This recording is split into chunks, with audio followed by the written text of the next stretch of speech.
the midway point of the season, the WSL Championship Tour has seen startling victories, unprecedented performances, and a world title race like no other. As the schedule turns to a Pacific run, surfers focus their sights on swell maps and step-ups. The end of the road. A wave of dreams and nightmares. Teahupo'o, where legends have etched their name in the sport. With swell on tap, can Fioravanti hold the rankings lead from the 5 Brazilian world titles chasing him? And can Gabriela Bryan keep Carissa Moore off her ascent through the rankings? Find out at the Outerknown Tahiti Pro presented by IC.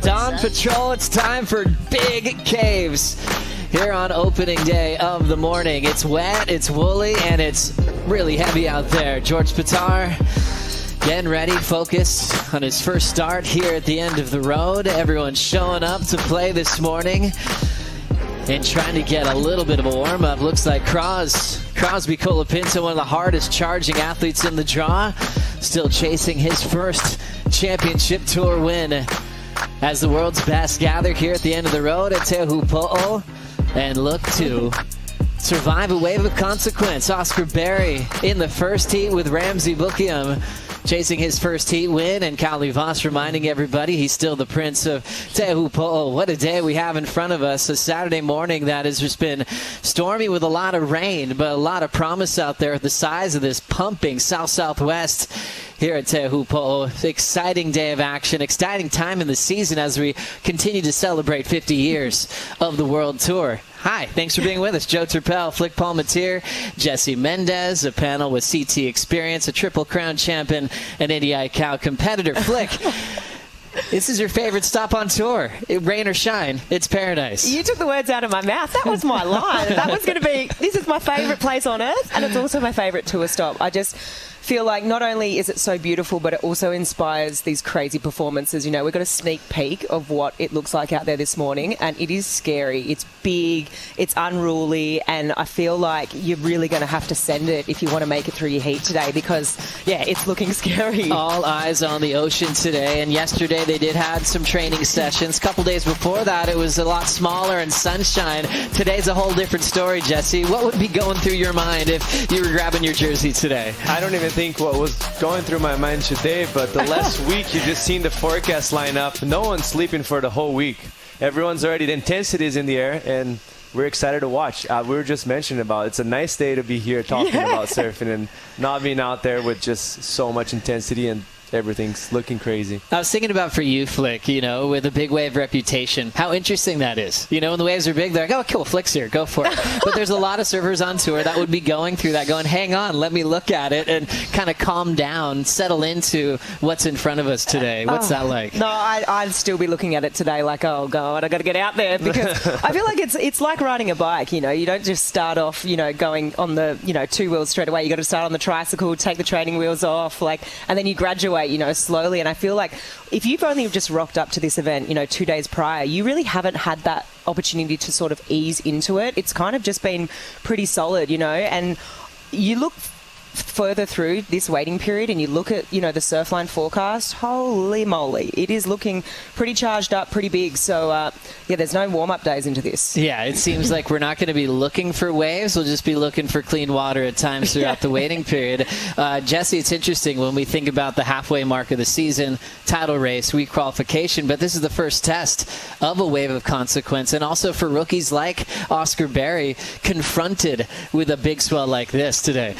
And if you look back, you haven't previously have experience in these conditions, which is a big task. Like, you might have surfed it on outside of a jersey, but when you're surfing in a jersey, it's a whole different story. It's performing under pressure in front of so many people, and you're getting smoked just like that guy in the screen for us. So it's not going to be easy for him. But on the other side, he's kind of in such a bad role right now that it's almost like he might free off and just take advantage of the opportunity and being able to surf with only one person out at Chopu. And we're just getting the message in from Renato Hickel that they want a little more time to look at the water this morning. So it's 7:30 call now, which is coming up for a potential 8:05 start. Women called off for the day. It'll be focusing on men's round 1 and round 2 today. So still looking like we'll get things underway, but there's a little bit more time till we get there. Ramsey Bukiam and Oscar Berry on deck first no matter what. And for a guy like Ramsey, he's a guy that wakes up at 4 and he does not like being called off or delayed. He's in go mode at dark. For him, first heat of a contest is probably best case scenario for his mindset as an athlete. I mean, this is such an interesting draw because, Jesse, you mentioned Oscar, he's had sort of not the ideal start to the year, but then you're matching up against someone like Ramsey. And Ramsey, as we've seen 2 years ago, I think he made it all the way through to the quarterfinals, and we saw this incredible performance from him.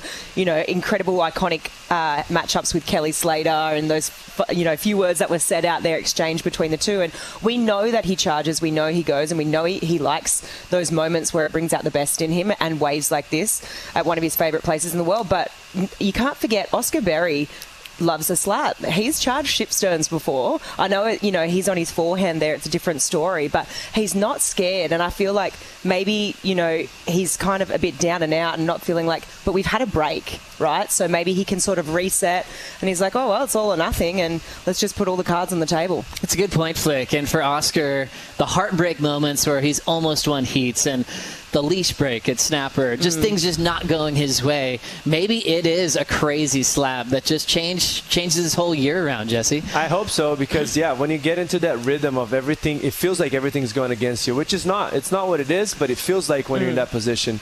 And I just hope he breaks through and can show his surfing as he's previously done. We've seen it on Instagram. We've seen it everywhere. We've seen it in the Challenger Series last year. It's just, I think, a matter of time. I think it would happen eventually. And hopefully today is a day. It could be a beautiful day for you to prove yourself for everyone, because this is the gnarliest waves we've seen it so far. Yeah, good call. Remember, next call 7:30. That's coming up quickly, so you have time to regroup with your fantasy teams if you need extra time as we look at round 1. Remember, it's just a 4-heat round 1, but it's enormous. When you look at some of the matchups, we've got an all-South African clash in Heat 2. Luke Thompson, a rookie on tour. Matthew McGillivray, replacement surfer for Jordy Smith. Then we see Heat 3, Seth Moniz, one of the hardest charging surfers on tour, taking on a huge name here at the end of the road. Eimeo Czermak finally gets his chance as a wild card in this event. And Eli Hanneman, he's looking at this as a huge opportunity to surf with the greatest of all time. Kelly Slater is back in the draw here at Chopes. Oh my goodness. When I was looking at, doing my bracket on WSL, I just had such a hard time picking these first 4 heats. They're all stacked matchups. I've got to talk about Heat 4 to see Kelly back in a jersey. You just don't know how many times we're going to be able to see that and witness that. And for Eli to be able to compete against him, I feel like that's pretty special. And then Heat 3, what way do you go there? Because that is absolutely stacked. Both guys incredible in the tube. Eimeo, a long time coming to get a shot out here, and we've all seen what he's done in the free surf, so that's going to be pretty exciting as we look to the free surf this morning. Eimeo Czermak in an absolute cave in the session that's happening at the moment. Oh my goodness, that's his reputation. It could be packed with 60 competitors warming up, and Eimeo's just seeing nobody out. And huge waves that no one's even looking at. What a read. There's a different story, though, because he's from here. Obviously, he has the right of way. He's a respectful guy. In a lineup like today, everyone's training, so he's going to be respecting, but he does have the right of way. So once the heat's on, Seth's going to be just the same level as him. So it's a different story. You got to play the game. You got to be smart and be selective and be on the best 2 waves of the heat. Otherwise, Seth's going to take the win. There's so much energy coming off that trials victory, which was almost a month ago. It was probably as good as it gets. And Eimeo got to really show what he was capable of. He's come close in the past, but finally getting here. Flick, his reputation is through the roof on what he could do out here, but competitively with a jersey, if it comes down to making smart decisions, we're going to see that play out in real time today. Yeah, we really are. I feel that's the question. That's the only question mark, right? But I just looked to the forecast, and my initial thoughts when I looked at this is, I was trying to think about who's going to do well out here when it's big, but we've got a lot of wind. It's not perfect, Chobes. It's not going to be that. Maybe we might have windows, but I just feel guys like Eimeo are going to do so well because they probably have surfed it when it's been like this. They understand it. They've got that natural, instinctual sort of feel of like, what waves are going to be the best ones out there. I just think it's going to be a lot harder to read this whole event window period. And as long as he can make those right decisions and, not make too many mistakes, because the CT competitors will keep you honest. Let's be real. This isn't their first rodeo. Yeah, 100%. And with a lot of waves in the forecast. Speaking of that, Flick, let's bring it up. Thanks to our friends at Surfline and specifically Schaller Perry for delivering us some great news with a lot of waves. And simply put, not looking for swell. Plenty of that. Just looking for clean conditions, Jesse. Yeah, we do have some south winds the next few days. And the crazy thing about it, in the next 3 or 4 days, this is the smallest we're going to see it. Like tomorrow and the day after, it might be even too big for paddling. So it's going to be that borderline size. So we're going to have to wake up and see every day. But I know some people are very excited. So today looks pretty decent, as you've seen it already. Tomorrow bigger, the next day bigger. And then we start to clean up a little bit. We get some weird winds in the meantime. And then it looks like on the end of the waiting period, we also have a little bit starting to shape up, which is far ahead, but we'll see what happens. I think it's so hard to pick here because I also feel like just out of the last few years that I've been coming, it's got its own little eco weather system here and it's so dictated by the mountains. But today, what we're looking at this morning, you can see it. It's big, it's chunky, 8 to 12 foot, and then we've got that cross shore wind, It's starting off a little bit lighter this morning and then picking up this afternoon. That's what we've kind of seen the last couple of days, so I guess we'll monitor that as we go on. But look at the next 4 days. There is no shortage of swell. Tomorrow, there's even whispers, potential tow, maybe, we'll see. And then the following day, obviously a bit bigger, but as we go through the week, things start to ease a little bit and potentially we're going to have some nicer conditions. Big thanks to Surfline as we check in with Morgan Siblick, already getting some battle scars on the reef this morning. And that is the challenge of trying to get ready for your heat, and ended up taking some beatings that he could have avoided. Never know. That could have, kind of help him in his favor to get that out of the way and make him feel more comfortable. For someone like me, I would do the opposite. I go in, go home, and call my mom. What about you, Jesse? I'll call my mom as well, but I'm sure it's going to be fine. I've already called her before and after. But that's part of the challenge. You want to save your boards, save yourself, but you still want to look. You want to pick the right waves. And for someone that's newer to this reef like Morgan, he's still probably trying to identify which are the ones that he wants to keep, Jesse. I want to point something very interesting that he said. You want to have a look. Adriana told Miggy, don't be a hero. It's going to be huge. You don't have to be a hero before the heat. Yeah, so just go out there, feel the lineup, feel the waves, see how they are. And that's what Adriana used to do here when he was big. He would just wait and save it for the moment that it mattered the most. And he would get 9s and 8s against Italo Ferreira on crazy 10-foot West Bow. So just be calculated, I think, is the best way because you don't want to risk it too much and get hurt before. True. And Morgan Siblick has Nathan Hedge in his corner, who has been brilliant here in the past. Wildcard 10s in recent memory, but full-time on tour for several years. And I'm sure he's trying to harness the brave, courageous energy for Morgan at the moment. And now he'll look to calm him down, go to the medic tent if he needs it, because he's going to have a quick start this morning, Flick. Yeah, I mean, look, it is really scary out there this morning. We just watched a few of the free surf waves, and they're the kind that make you just sit back up, sit a bit more straight in your chair and sit a bit more upright and take a couple of deep, because it's scary, right? And I feel like you kind of just, I think to your point, I feel like it's really important, Jesse, Adriana D'Souza saying, don't be a hero until you heat, because look, you can send it out there because it is as safe as it's going to get. You've got the Tahitian Water Patrol out there, the best in the world. It's as safe as it's ever going to get. But yeah, you just want to keep a lid on it, I feel, in the free surf, because it is, as we've seen, so easy to hurt yourself. You only have to just touch that reef and it will slice you open. So you got to be really careful out there. Here we go. Fresh off a U.S. Open title, Jake Marshall. Oh my gosh. Oh my goodness. Oh my gosh. That was radical. Upside down and over the falls on a 10-footer. Jake, oh my goodness. I cannot believe that happened. That was the most awkward fall you can possibly have. Looked like he had it too. Yeah, for a second it looked like he regrouped, and then all of a sudden, boom. Sheesh. It is intense this morning. Remember, 7:30 call. Let me check my time here. It's 7:15. Call in 15 minutes. It looks all right. Jake is up right now, looking at his board, and the Tahitian Water Patrol right by his side. Fresh off a U.S. Open title, the biggest win of his career. Wow. And now, catching his breath and preparing for competition. Still waiting on that official call to see if we'll start at 8:05. For now, let's check in with your fantasy teams. A lot of you out there are doing quite well. On the fantasy side, leading things, Casa Amare. Congratulations. At the halfway mark, you're beating everybody in the world.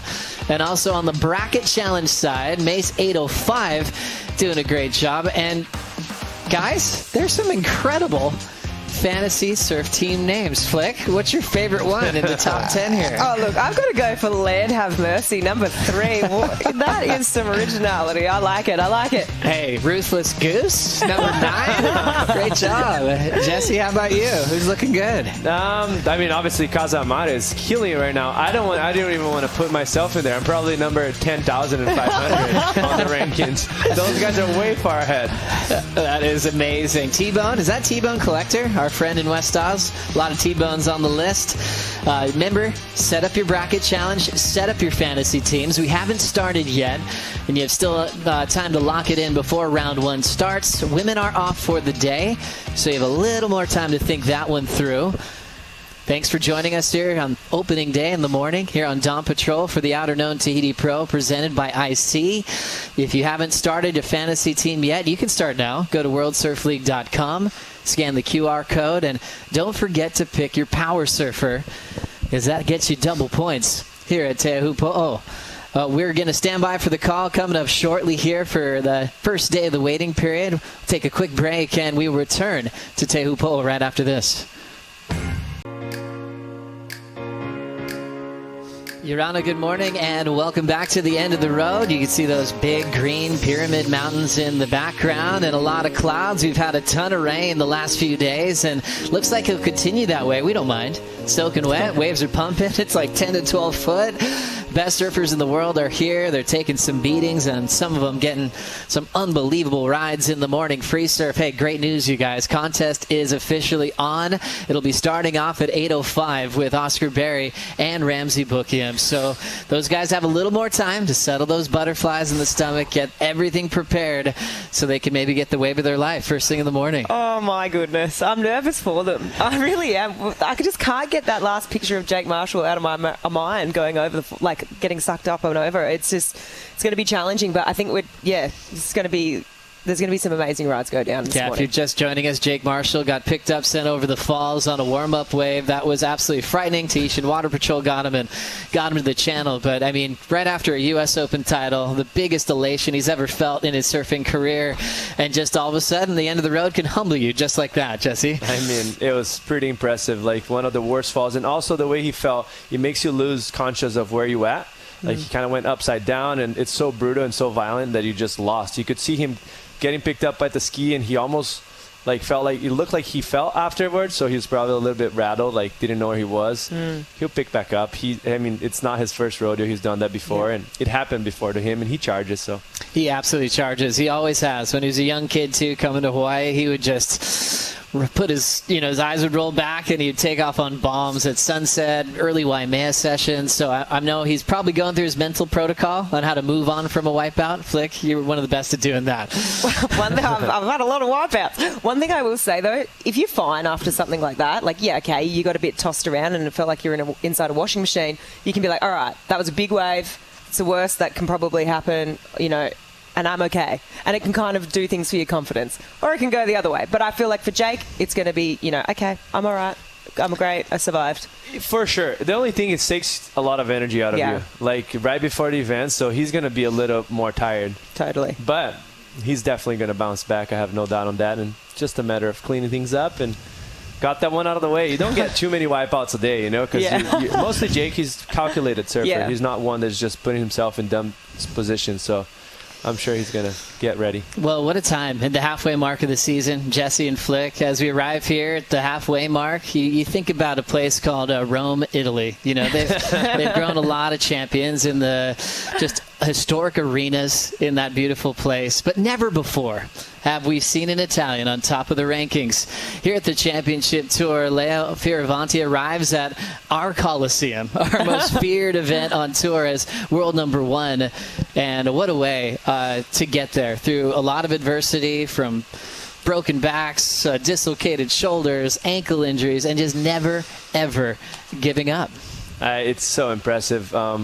I'm pretty close with Leo for so many years. Since he started doing the QS, he stayed with us a few times in Brazil and all of that, and just his drive and how he knows how much work he needs to put outside of the water in order to achieve what he's achieving right now. And probably no one believed him to get where he's at besides himself. So props to him. We saw the consistency through Australia, making quarters, a couple round of 16 exits, and then everything clicked. First win of his career, El Salvador, but it wasn't just a one-off. Backed it up and made the final at the next event, which was in Brazil. It's crazy, right? I think we know sometimes, the sun is shining for you and it's like your season, right? And you just slip into it, and it can't always be someone's run. That kind of season changes, right? And I feel like we are in Leo's season for sure. He started off incredibly consistent, and then the last couple of events made both finals. It's incredible. And I think one thing that is really I feel like it does lean into your favor is we've had this mid-season sort of break, right? We've had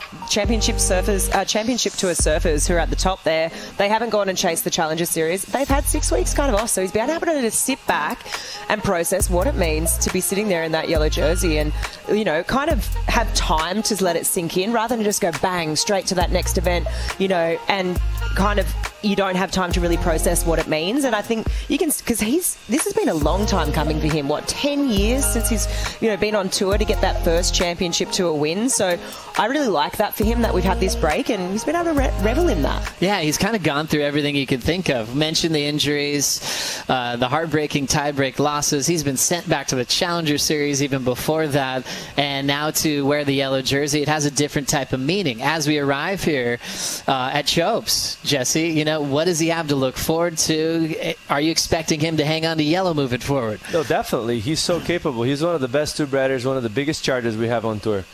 It is a big task, yes, but for you to be a number 1, it's a big task. There's no running from it, so it's reality. He knows that. He's resilient enough to know that. He's been through so much. Broken back when he was 18 at Pipeline, whatever. QS, back to the Challenger twice, and then now he sits on number 1. He doesn't expect anything easier than what he's already faced. So it's just up to him to keep pushing. One of his best years out here at the end of the road was just a few years back, going back to 2023, where Leo ended up finishing in the semifinals. Every year is different as far as the forecast concerned, and he had a solid run, showing off some incredible backside tube work this year. Yeah, I mean, look, it's so funny. You're looking at it this day, it's such a different picture to what we've rocked up to this morning and what we'll have this waiting period.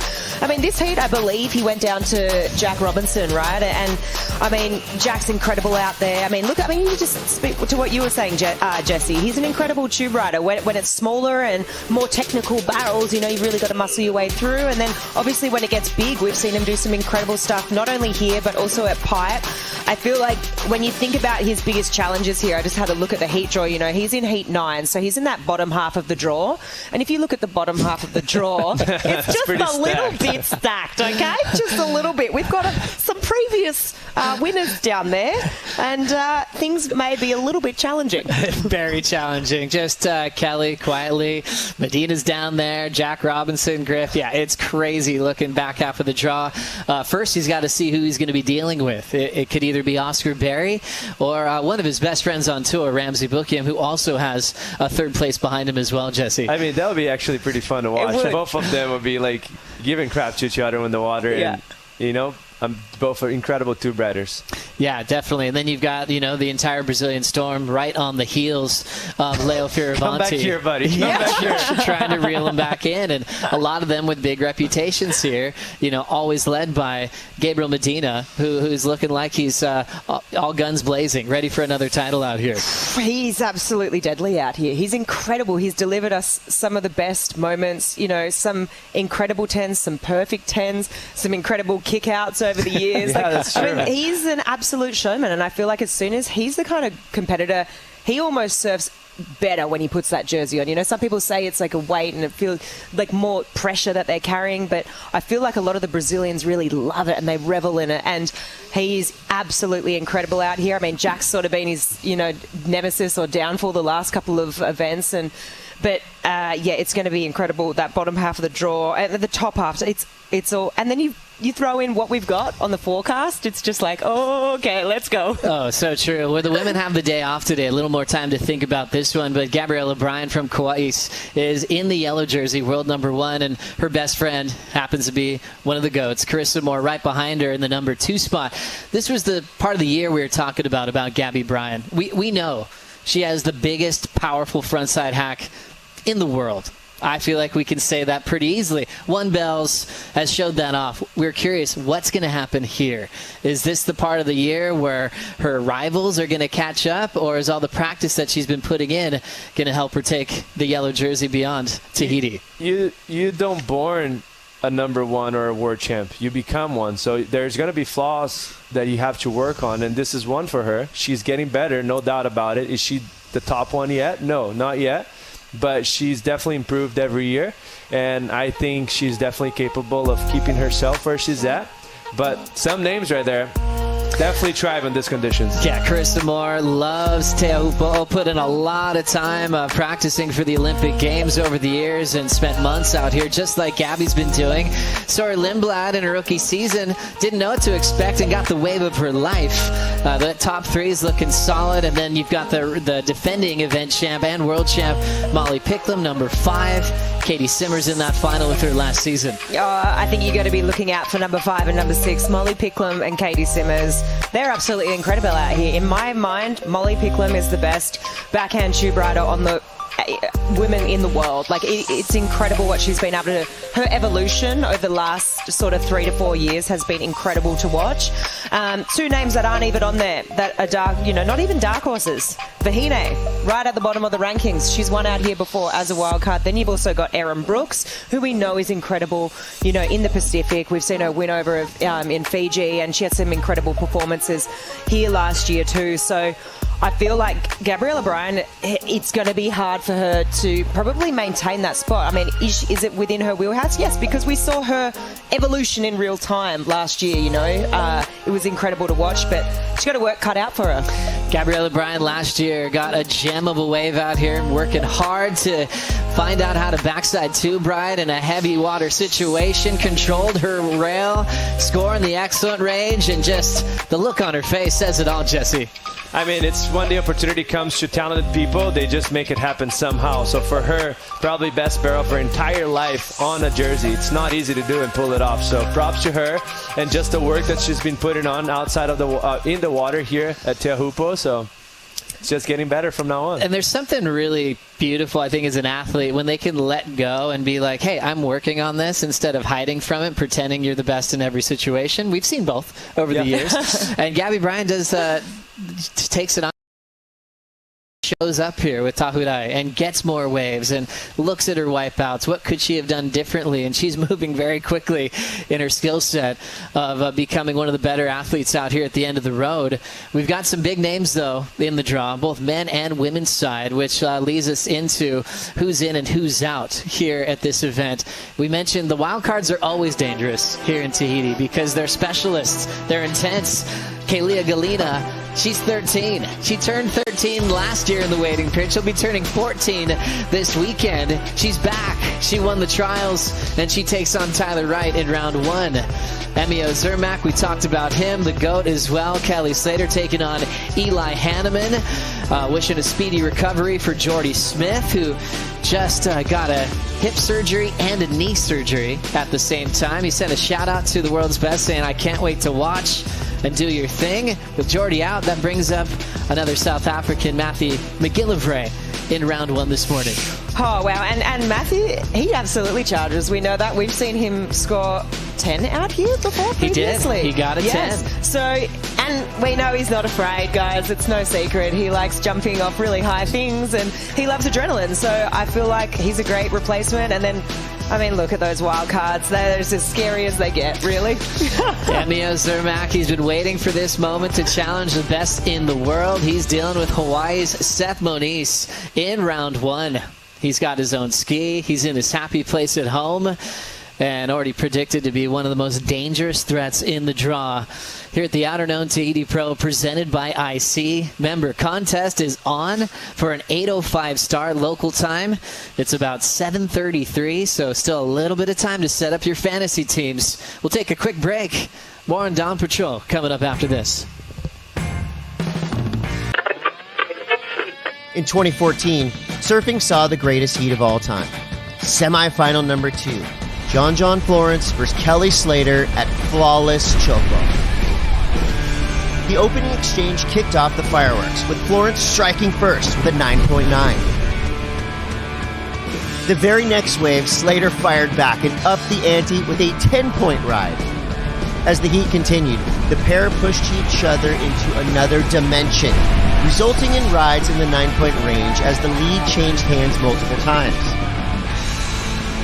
In sheet class, Serious Choco, Slater and Florence gave a master class on how to ride deep backside barrels in waves of consequence. At the halfway mark, the GOAT took the lead with a line never before seen in competition as he skirted the foam ball on this blue beast. The clock was down to under a minute when Florence gave it one last shot, needing a 9.88 for the lead. When the score finally dropped, both surfers tied with a 19.77 heat total. It could only be a tie, but it was Slater who would win the heat thanks to his opening 10-point ride.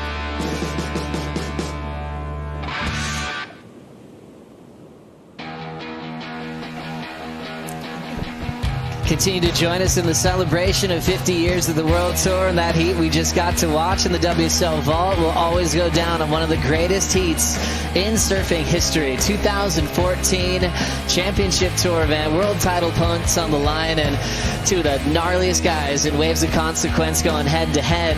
That was a semifinal. Kelly went on to take on Gabriel Medina in the final.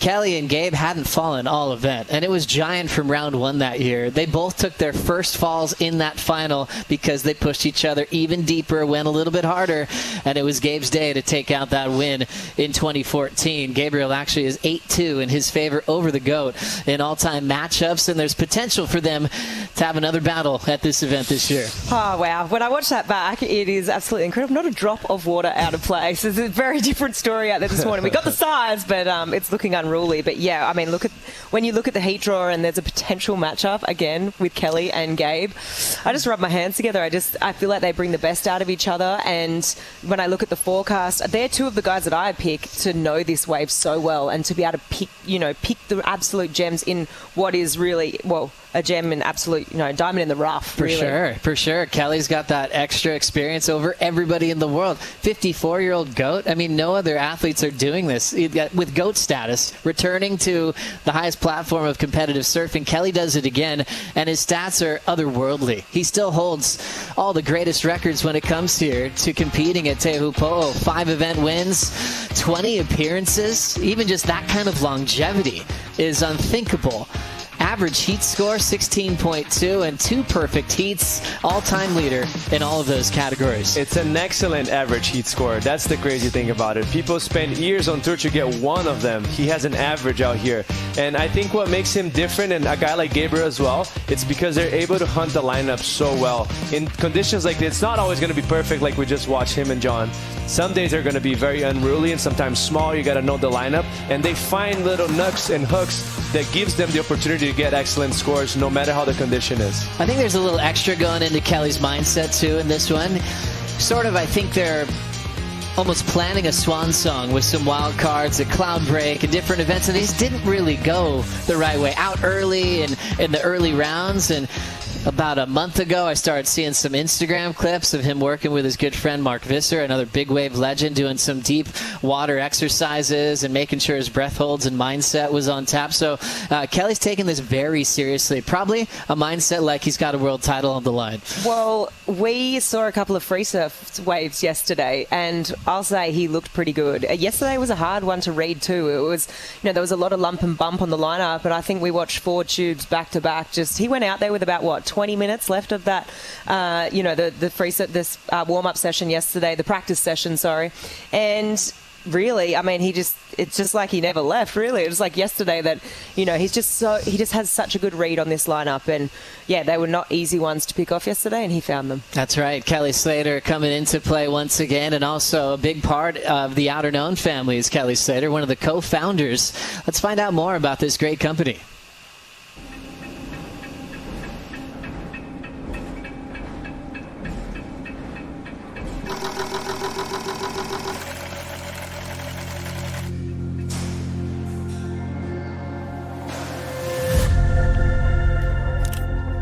Outerknown was really born out of an idea to expand creatively with clothing. I had a lot of ideas that maybe couldn't be implemented in situations I was in before, and wanted to be free to do those. Even though starting a clothing line is not the easiest thing in the world, I had a team of people around me that was excited about it and totally supportive of the idea. My first surfboard, I wanted to have the word team on my board, and they wouldn't put it on there because I wasn't good enough. And so I always kind of had this, I was striving for something more.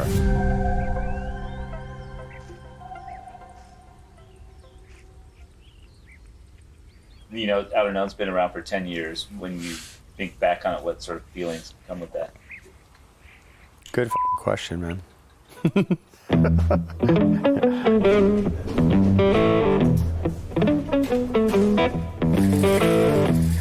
It wasn't easy out of the gates. The start was tough, but we pushed through, and it's been more and more rewarding. Each year it's getting more and more rewarding. That challenge can really test your patience with things, but as you get through each thing, you realize we're growing and we're getting to something new in this new area that we can actually really just have fun with. Surfing has traditionally been essentially fast fashion. There's not a lot of thought put into production facilities. It's kind of like, let's make the cheapest product that we can instead of in a thoughtful way. I didn't want to make cheap stuff. You want people to think of your product as something they really care about.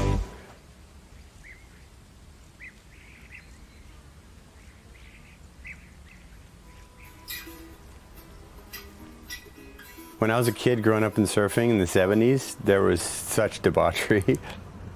I wanted surfing to be respected like other sports. I really had this vision that someday in the future, people are going to hear you're a surfer and think of you like any other athlete.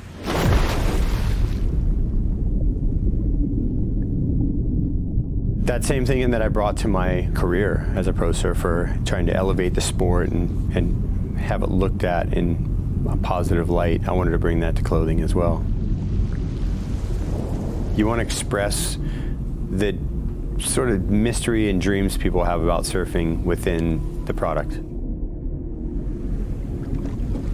The KS line within Outerknown, it's really about performance and just the simple clothes. It's really the stuff you would throw in your bag for a surf trip, and that's all you need. What is that? This is the genre. When I think about what I want to surf here,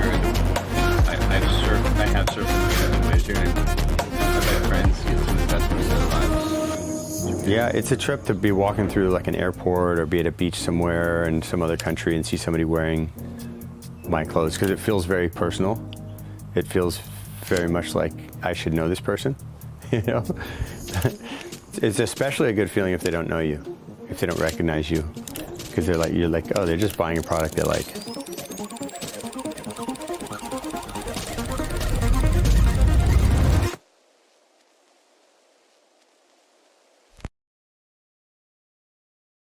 Congrats, Outerknown, for an incredible decade, and always Kelly just making sure he's doing things the right way, thinking about the planet.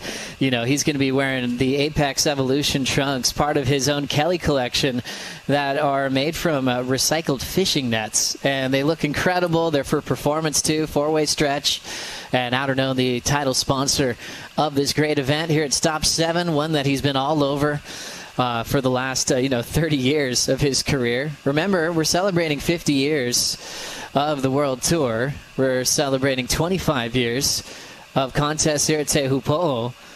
Kelly had a nice little warm-up session yesterday. Over the years, there was often times where his first surf would be in his heat. He would just kind of show up, look at the waves, and do his thing. He actually really got a lot of really good waves in the training session yesterday, Flay. Yeah, it was really good to watch. I mean, within the space of only 20 minutes too, just like waited right till the end. And yeah, I mean, he's looking good. He's looking strong and just picked off the absolute gems. I mean, I feel like when we looked at it yesterday, we were watching a lot of these waves. I wasn't seeing these gems like this. And then as soon as he paddles out, he sniffed them out. He knew the corner of the reef. And you really weren't lying when you're mentioning that it was in 20 minutes gap. Yeah. Like, he literally paddled out and got all these waves that you're seeing on the screen right there. The second one that we just saw, I thought he overran it as his bottom turn. And then it just showed, like, yes, he's way better than anyone out here. He read it perfectly. This one, he was kind of just cruising. You can see that he's feeling the board and kind of reading the ocean more than anything. And he's Kelly. He can definitely take the win in this event with 54 years of age. Yes, it'll be a fun heat to watch for Eli Hanneman. He has the right mindset. He's going, look at this opportunity I have to surf against Kelly in the opening round of competition. For Eli, it's his first heat he'll ever have, at Chopes, compared to one of the most decorated athletes, the most in the world. Looking forward to seeing that one. Defending champs always got a little extra coming into a contest, and you think about last year's champ, Jack Robinson. This is one of his pet events on tour. It's given him everything. Last year in 2025, he went all the way, which got him a spot in the old Final Five system to compete at Cloudbreak.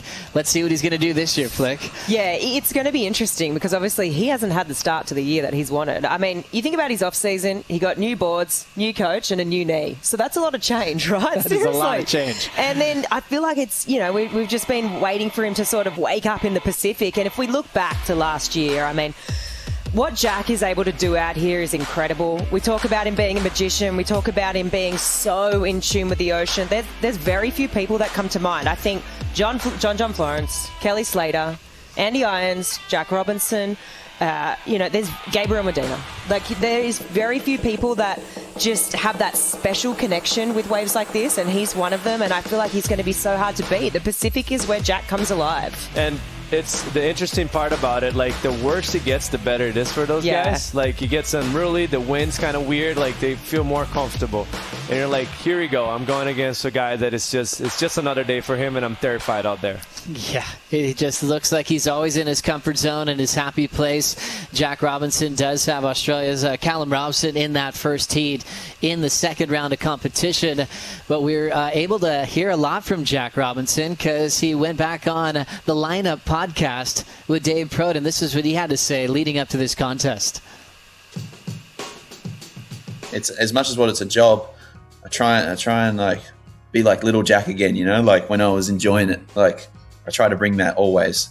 I've been trying to remind myself that lately a lot. Like bring the little Jack, because the little Jack is like throwing big airs, just, you know, just enjoying it, man. That's what it's, you know. I've been trying to do that lately because I've been putting a lot of pressure on myself. So I felt like I needed to do that a lot. I remember being on the beach at Taj's contest and going up to Taj and like being in awe of Taj.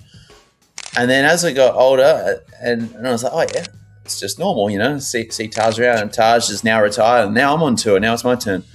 But I'm like, I see little kids now, and they come up to me, and they have that same look in the eye. Right. I feel like, but I sort of don't really know how much it means to them, and I just kind of like, oh, you know, I'm nice to them, I'm cool, kind, and they go off feeling really good.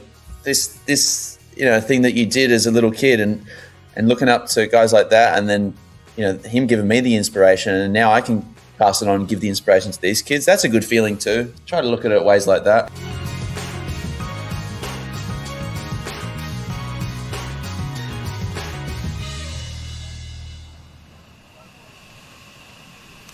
Great conversation with Jack Robinson and Dave Proden on the lineup. You can listen to that entire conversation wherever you find your podcasts out there.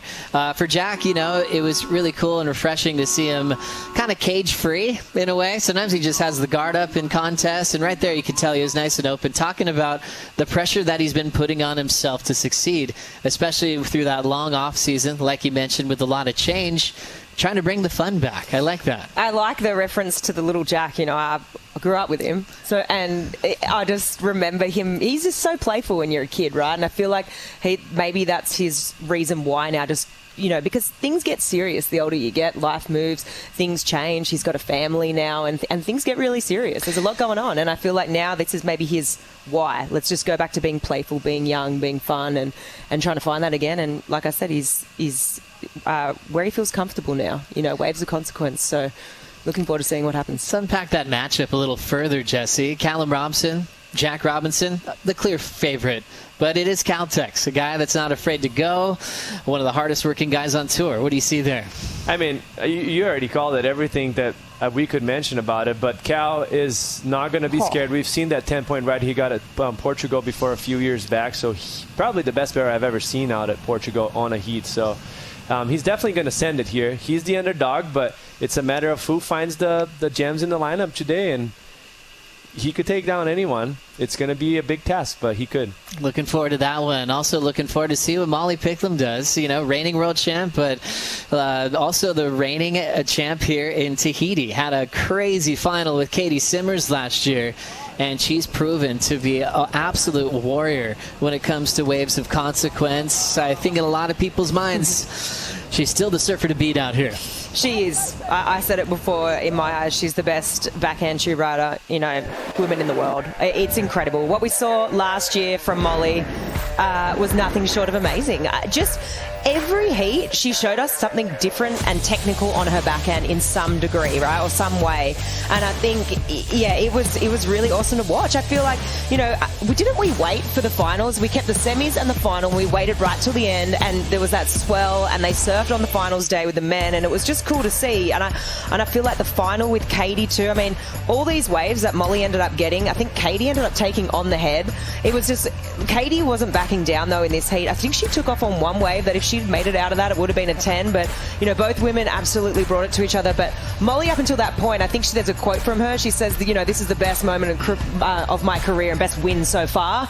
And then from there on, you know, she obviously goes on last year to win the world title in Fiji. But once you see backhand tube riding like that, how could you not pick her to not go on to win in Fiji? Because she's so incredible. And, you know, not only, yeah, I'm looking forward to seeing what she does, because we've got more swell, more wind, more turbulent conditions to deal with this forecast and this year. So, yeah, it's going to be interesting. Very interesting. And it has world number 5 currently as the reigning world champ. This is the part of the year we're expecting Molly to start taking over a lot of those points as we move through the halfway mark of the season. We're going to take a quick break here on Dawn Patrol, but we're getting very close to a start. 8:05 start for the first team of the morning, with Oscar Berry still chasing his first heat win of his rookie season and taking on a man that's been in the semifinals out here. Ramsey Bookiam is grabbing his jersey and getting ready ready for heat number 1. We'll be right back.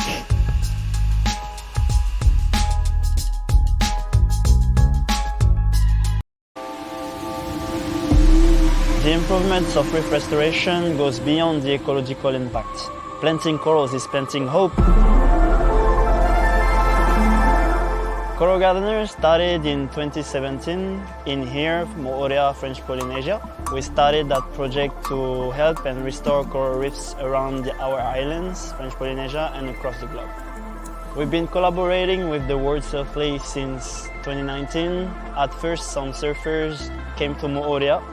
Then we started to go in Teahupo'o and put some corals in nurseries with local kids from Teahupo'o, and as well some of the surfers of the WSL. We need to reserve and keep the coral healthy for us to be able to breathe beautiful, clean air. People don't realize how much of a big role they play in our ecosystem. Since our collaboration with the WSL, we've created full restoration cycles in Teahupo'o. We've grown corals to maturity in the nurseries, outplanted them onto the reef, and reseeded the nurseries with new corals, bringing new life to the lagoon. Our work in Teahupo'o, in collaboration with the WSL and the local community, has brought more marine life back into the lagoon. It's creating a healthier ecosystem for the fish and species that depend on the reef. They shape the waves across the islands, so it's a living playground for many people. Underwater, when you plant more corals, you see more fish coming back. Reefs are so important, and if we lose it, we can lose a huge part of the ocean.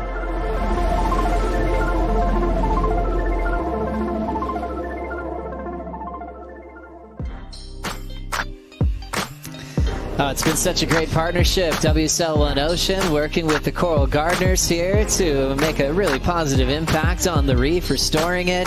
And now they're actually going under the surface to seeing all the progress that is made. What a great collaboration that's been going back to 2019 with the coral gardeners. As you see a live shot here of a beautiful rainbow. We've had a lot of rain and a lot of giant barrels. And coming out there, that might be the Griff. Griff Colapinto. Due for a win in a wave of consequence. Wow, look at that read. One of the best backhand tube styles in the business. Studying guys like Kelly, the Irons brothers, and beyond. Griffin has shown that he knows how to turn the switch on and be incredibly brave. Made a lot of us nervous last year on day that was just borderline toe sets. And he just would jump off the roof of them if he was too deep and come back up with that classic little laugh on it, you know, and that was just a little nerve-wracking, especially before the event started, but he knows what he's doing. I mentioned about Adriano saying don't be a hero. He has the hero hat, which for us, it's awesome. For our sake, is awesome because he's going to swing on anything that comes towards him. Not the last year, but the year before, it was pretty massive before as well. I had a few sessions with him, and he was going on waves, and I'm like, are you really paddling for this? Like, why? Like some messy days, you know, like just 8 to 10 foot, and he was just swinging. I'm like, wow, like that's courageous right before the event starting and the whole season ahead of you. So he has the tube helmet. Yeah, looking forward to seeing what Griff does. He's not in round one. We've got 4 heats to kick off the round. You're trying to avoid a 33rd. As we take a look at some of the matchups, Ramsey and Oscar, well, they've been on deck for weeks now since they saw the draw open up. So they got out there this morning, got delayed a little bit, which could be a good thing or bad thing if you're just ready to go. We'll see if Oscar can get that first heat win of his career on tour. Oh, it's tough. I mean, it could go either way, especially with the way the conditions are. I think it's going to be a wave selection thing. Obviously, goes without saying, the guys who find the 2 best waves are obviously, and if you make it out, you're going to get through. But I mean, we know Oscar charges. I know he's surfed ours, he's surfed Shipstern, so he's no stranger to a slab, but he's coming up against Ramsey, so that's going to be hard. Heat 2, the poor South Africans are matched up against each other again. Matty McGilvray and Luke Thompson.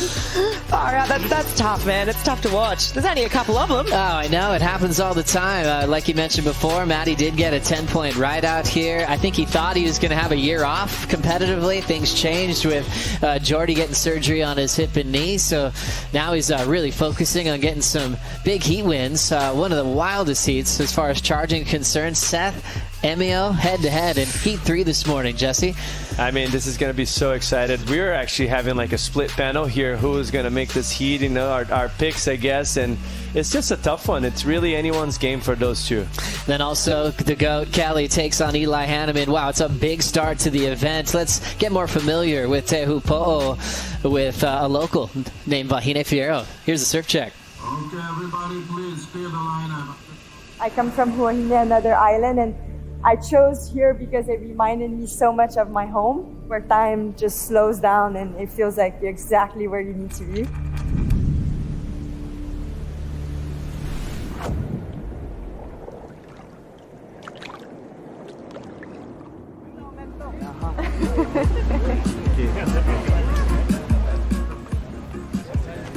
This is where the river mouth is, the beach of Teahupo'o. This break had a contest every year with all the chief of Teahupo'o and all the other districts of the island, and they would compete right here where all the kids are learning today how to surf. And one time this woman, Gabriela, said, no, I'm not going to surf here, I'm going to wait for the bigger waves outside.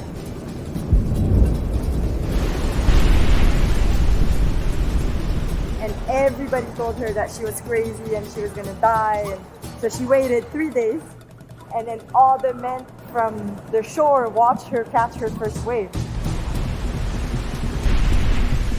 And the chief of Teahupo'o got jealous. For months and months, he would go up that mountain over there. And he would watch her surf every day. And when he thought he was ready, he waited for the night and then killed her. Went out, got his first wave, and claimed that he was the first surfer to surf Teahupo'o. But everybody knows that it's not true. This is the special myth of Teahupo'o and who surfed it for the first time. And I find it pretty cool that it was a woman.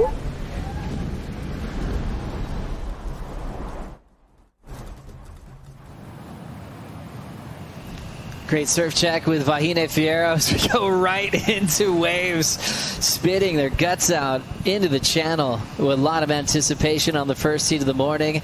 Thanks for the breakdown, Vahine. She'll have the day off as she takes on Isabella Nichols, and as more water gets drained off the reef. What a day, what a morning we have in store for us. Flick Palmatier will take a break. She'll rejoin us in Heat 3. Joe Turpel with Jesse Mendez, the guy with CT experience, a Triple Crown champ, and ready to make a call here. Ramsey Bookham takes on Oscar Berry. Both these guys way down to the bottom of the rankings, so they'd be feeling the pressure to really get through some heats here to re-qualify.